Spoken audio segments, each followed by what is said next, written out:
We'll guide you through how to create Trello automations that can save you time and streamline your workflow.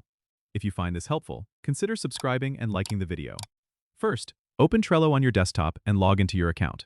Once you're in, head over to the board where you want to set up automation.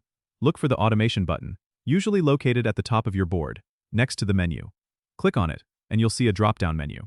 Select Create Command to start setting up your automation. You'll be taken to a new window where you can choose the trigger for your automation. This could be a card moving to a certain list, a due date being set, or a label being added. Once you've selected your trigger, you'll need to specify the action you want Trello to take. This could be moving a card, adding a checklist, or sending a notification. You can also add conditions if you want the automation to happen only under certain circumstances.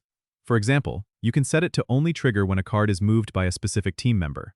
Once you've configured your trigger, action, and any conditions, click Save to save your command. It's a good idea to test your automation to make sure it's working as expected. Go back to your board and perform the action that should trigger the automation, and see if it executes correctly. If it doesn't work as planned, you can go back into the automation settings and tweak it.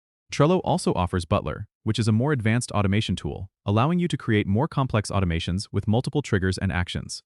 Explore Butler if you find yourself needing more robust automation options. Don't forget to subscribe and comment if this helped you out.